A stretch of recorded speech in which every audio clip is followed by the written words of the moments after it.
Okay, right, let's just sort some stuff out before we get into this week's episode of Ups and Downs. You can choose to be one of two wrestling fans. First of all, you can be this guy. You see his face? Look how mad and angry he is. I hate everything. I watch wrestling just so I can moan about it. You can be that guy, and that's perfectly fine. Or you can be this. You see? Look, the smiley octopus, then you go, hello, smiley octopus, what do you love? And he goes, everything. And he is just a happier person.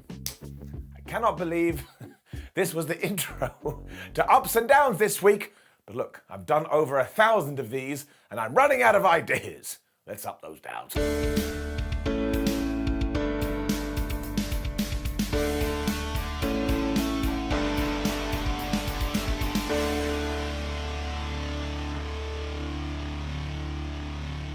So this was a fun start to Raw, because as Damage Control was making their way to the ring, Becky Lynch must have gone, last week, these guys really pissed me off, so I'm going to teleport in from nowhere, and I'm going to kick their ass. She did this, of course, so that she would nullify Dakota Kai and Io Sky, because it was time for Bayley taking on Alexa Bliss, and the winner of this was going to become the #1 contender for Bianca Belair's Raw Women's Championship. So who came out and decided to watch from afar?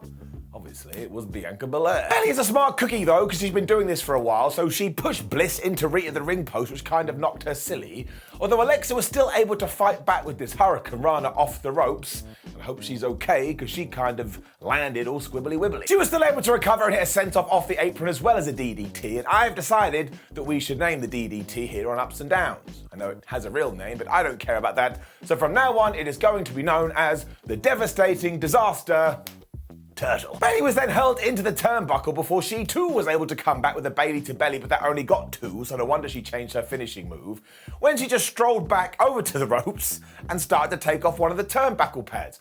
And nobody seemed to care about this until Bianca Belair finally went, excuse me, and snitched her out. And what did this do? It created a distraction, which meant Alexa Bliss was able to hit the Twisted Bliss. She got the 1, 2, 3, and she is now the #1 contender. And there's no two ways about it. We done Bayley versus Bianca Belair, so this was the right way to go. I do have to be honest with you, though, this was a terrible finish, because when you are trying to build up a brand new contender, you don't want them to win by a fluke, or in this case, a distraction. And if you want a spoiler for the rest of this week's episode, holy crap, are there a lot of these. We did carry on the teasing though, because straight after this, Bianca looked at Alexa and Alexa looked at Bianca, and even though you thought they were going to do a dance or something because they're friends, instead Bray Wyatt's logo flashed on the screen, and all of a sudden Bliss decided she was going to hit Bianca Belair with the sister Abigail. Now, as we have learned, these kind of effects only last a few seconds, because then she snapped out of it and went, see ya pal, and she went home. So there is a lot to unpack here, because I enjoyed the majority of this match, and I did enjoy all the after effects, because look, let's have some fun with the Alexa Bliss character, so I am going to give it an up. But yeah, once again, that finish. If you're crowning a brand new #1 contender, let's make them look like a badass. Gotta give it a down. Also bring it back. There it is, the distraction counter. It keeps on moving up. Alpha Academy were then backstage, and they are still mad that Kurt Angle sprayed them with milk on SmackDown. Never going to sound that good. Amazingly, the OC then walked in laughing about something, and as Chad Gable then found out, they were quite literally laughing at the clip of Kurt Angle spraying them with milk. What even more stupid about this is AJ Styles said, oh, Carl Anderson sent us this from Japan, so nobody in the OC watches the show, they just go on social media like the rest of us. Gable then said AJ was a fossil much like Kurt Angle, so they should have a match in around about 2 minutes. I got no problem with that. Both of these guys are great, and we got it! Oh, thank goodness for that. Once again, it was Rhea the ring post who was the turning point here, because Chad Gable just went foop and pushed AJ Styles into it. Although when we came back from the commercial break, the phenomenal one was just in control. So I'm going to assume that during the commercial, he just shouted milk at Chad Gable, who started freaking out as he had to think about Kurt Angle's white stuff. Happened again. Gable is so damn good, he was able to hit 3 German suplexes. Das ist good when AJ Styles was able to wiggle out of a 4th one. But then Gable did it anyway, and I tell you, I loved it. They were then reversing ankle locks into calf crushes and calf crushes into ankle locks when Gable got back out and smashed out another Northern Lights suplex. And then we got the ending, and WWE needs to do more of this. Because they just started rocking each other when eventually AJ was like, wait a minute, I know what I can do. I have one more move in my pocket. He hit the Styles Clash, and he got the 1-2-3. Now, I get this feels a little bit anticlimactic, but that's because WWE does so many distractions, we're now sat there conditioned to the fact, oh, I bet we're about to get one. So we just have to reteach the audience that a match can end at any time if you do use your big maneuver. And also, as a quick aside, if we could give Chad Gable a win some point soon, that would be good. This was fun. Johnny Gargano, Dexter, Lumis, and Candice were then trying to figure out what they should do with their big bag of cash, but they couldn't figure it out, because according to Candice, we've already got everything we need. I had to change the channel because I thought I was watching a Hallmark Christmas movie. Gargano still had a plan, and I was like, listen, I know what you can do. Just become Batman. If you do actually have unlimited finances, go out there and be the Dark Knight. We went right from this to the Street Profits and Tozawa, as Kathy Kelly said, hey, Street Profits, why did you help Tozawa last week? Which, when you break it down, is quite a mean question. The reason, however, is that Tozawa is Tozawa, which fried my brain because it doesn't make any sense, and then they made a lot of noise and drank from their red Solo cups. This was really, really weird. It also meant it was time for these three versus the Judgment Day, and I've said it once, I've said it twice, I'll say it 72,896 times. The Judgment Day are just the best. Now, a small part of me does feel like this could have been a little bit shorter, because the major problem with this week's episode of Raw is everything felt so stretched out. But I still think they went out there and did a pretty damn good job. Naturally, it was Tozawa who got whooped for a long time here, although at least he's moved on from being a ninja. And even though eventually he got the tag to Montez Ford, Damian Priest then grabbed that guy and threw him into Alan the announce table like, nope, you ain't gonna do it. Throughout all that too, he was then able to make the tag to Angelo Dawkins, but the referee was terrible at their job, and they weren't able to see it. And then a few seconds he tagged in Dawkins anyway. You can just see how much Angelo has been working though, because he is so much better than he was, and he would have won this damn thing after he hit Finn Balor with the silencer if it wasn't for those damn meddling kids. Although in this case, that was Dominic Mysterio. Tozawa was then back to get rid of Dommy Boy as Damian Priest went all crazy on the Street Profits throwing them around, before Tozawa was back to do a big old dive. 2022 wrestling. It actually looked like Tozawa was going to get the win too, and I would have just freaked out with that. Before, of course, we got a distraction. Naturally. Now look, it's not as bad in a 6-man tag, because obviously that's the whole point of the thing. Somebody could have a man advantage, depending how it does go. So Damo slipped in the ring, he hit the razor's edge. That's when Dominic was like, ha ha, easy pickings, and he got the pin. So this was enjoyable. It makes sense that Judgment Day would get the ring. And also, we allowed Damian Priest to run wild here, and he looked pretty damn good. So we'll keep an eye on that. It then turned out that we are still carrying on this storyline with The Miz, Johnny Gargano, and Dexter Lumis. Seems a little bit strange. I think we'd already hit the peak. But the good guys had decided to use their cash to buy merchandise for the fans, which was a nice gesture. So as Christmas jingly jangly music played, they went around and gave presents to everybody who was there. Only problem was, this went longer than some matches on Raw. Because eventually The Miz did teleport in and he started to attack everyone before they got into this massive back and forth with Adam Pearce. And ultimately, because The Miz wants to win his finances back, he asked for another match with Dexter Lumis when Johnny Gargano said, well, how about we do Double or Nothing next week in a ladder match? And the reason it is Double or Nothing is because if Dexter is going to put up his stolen cash, The Miz is going to have to put up more of his. This then broke down into the whole, I don't have any more money because Maurice controls my finances, what am I going to do? Which begs the question, why would The Miz want to do this anyway? He actually admitted that his family is rich, but he still wants a few more notes. I actually think this could have been all right, and if you want to do one more match, that is fine, but it just went on so damn long. And after about 10 minutes, I was ready for something else. I'd also just like to see Johnny Gargano in a different feud. It's got to get it down. And then Io Sky beat Candice LeRae.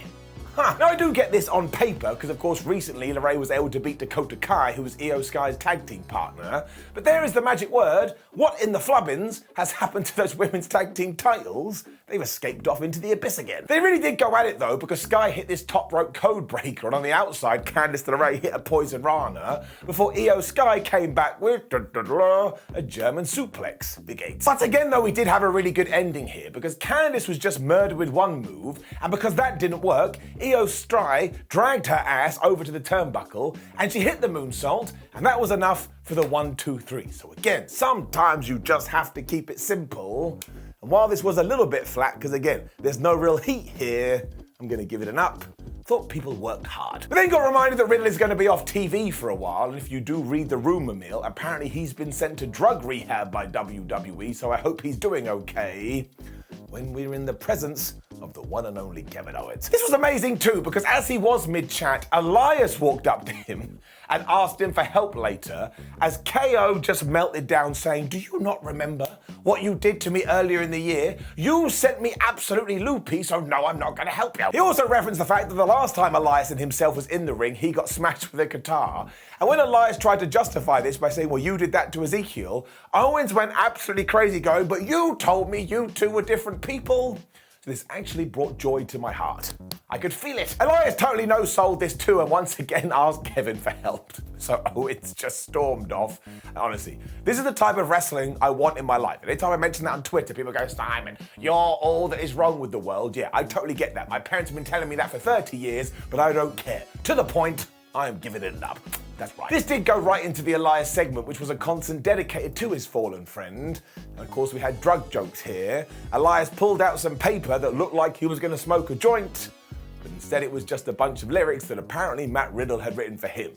Although I doubt that, because every single line was basically, "Isn't Elias just the best?" It eventually turned out that it was going to be the Drifter taking on Sikoa, and look, here's the deal. I get that you want to have competitive matches on Raw, because once again we have to fill 3 hours, but Sola has been such a badass ever since he was called up from NXT, and that momentum hasn't died off yet. I would have done like a 2-minute thing here and just had him go crazy. Interestingly enough too, it kind of took a distraction from Sami Zayn here, even though he didn't do much as anything. But because Elias is a professional wrestler, he cannot handle anything going on outside of the ring before he goes, "Oh, I don't know what I'm doing." So he turned around. He got hit with this spinning solo, 1, 2, 3. He carried on the assault afterwards because that's what he does, and he used the Samoan spike again, which I'm a big fan of. Let's keep that. And just when he was about to do that running hip attack with a chair on Elias's face, of course out came Kevin Owens. He smashed Sikoa with a stunner, and then when Elias was like, "Oh, Kevin, thank you so much," he stunned him too. Because Kevin Owens never forgets. Sami Zayn also made sure to drag Sola out of here because he wanted to get back in the ring, so I appreciated that wrinkle. So all of this was just fun. I mean, it didn't mean much of anything, but I certainly felt sports entertained.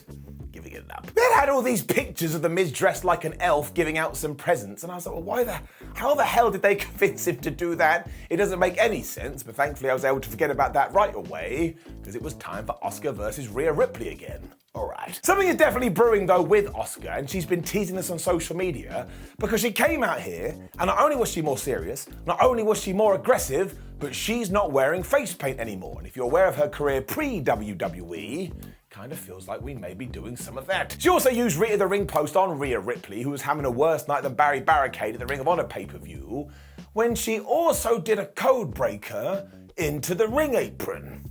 Hang on. Why have you done this to me, world? Why? Please tell me how it can be possible that the ring apron is the hardest part of the ring. It was me, the wizard in the sky. I'm the person that went hullabaloo, and I made the ring apron the hardest part of the ring. And no, every time I appear on the show, people in the comments go, "It's Gandalf, it's Gandalf." It's not Gandalf. What did Gandalf ever do for anyone? "Oh, Frodo, let's go throw a ring into some lava." That didn't change the world. I was able to see a squared circle, a warrior's playground, and ensure even though there are still posts on the side, the ring apron is harder than all of that. Hello, I am the wizard in the sky, and I am the greatest thing in all of professional wrestling. Every time Ripley found some momentum too, Asuka just cut her off, especially by booting her right in the face.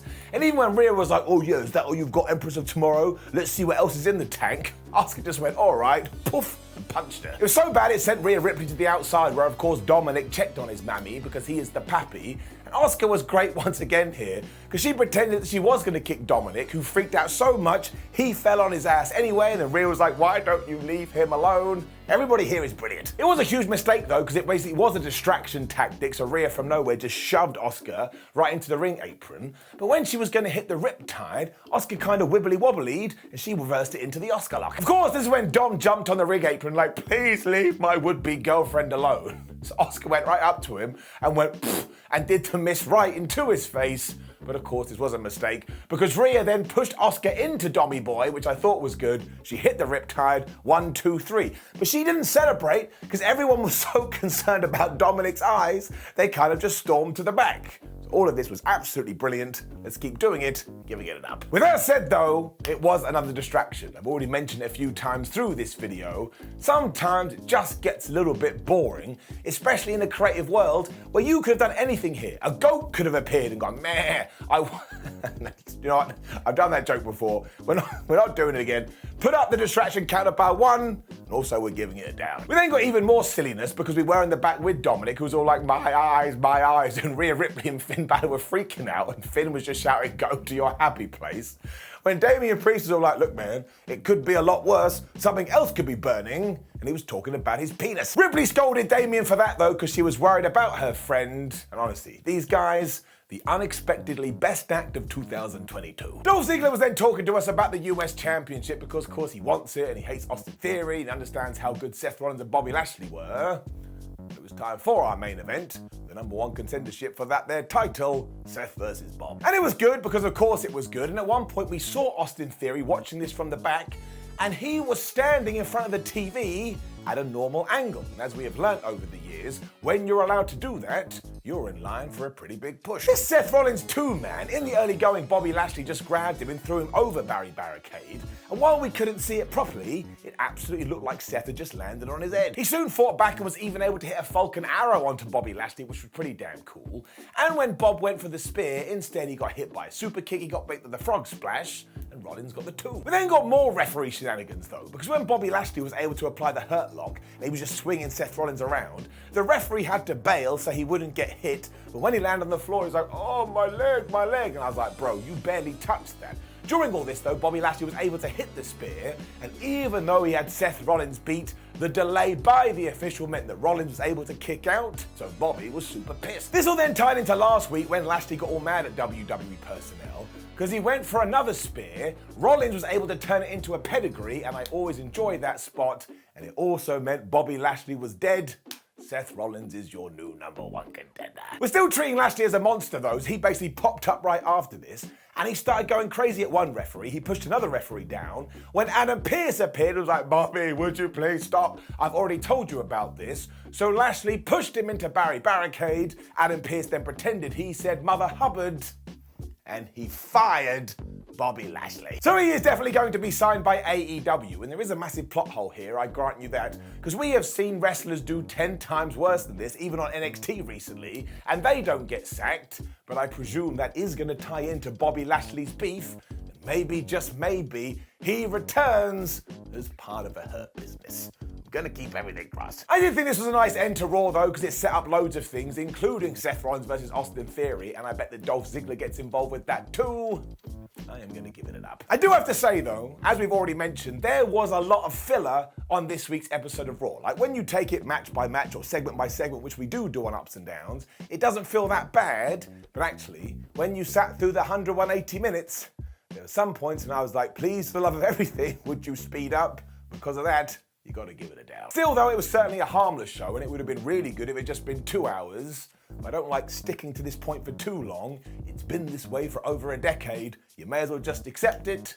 So I'm going to give it an up, mainly because I love Kevin Owens. Now please do leave a comment below and let me know what you thought about last night's episode of Raw. Like the video, share the video, and subscribe. Then please do check out WhatCulture.com. We have a separate Ups and Downs article that is not written by me, and you may agree with that, or it may make you mad. Both are fine. Follow us on WhatCulture, WWE, and Simon316 when it comes to social media. And there's a bunch of Ups and Downs right now, including for Ring of Honor Final Battle. People are still tweeting me going, Simon, when are you going to do that? It's already done. My name's Simon WhatCulture. Thank you very much for watching me as always. I now must go rest my voice because it's actually dying. But hey ho, we're all dying in some respects. What a depressing way to end the video. Goodbye.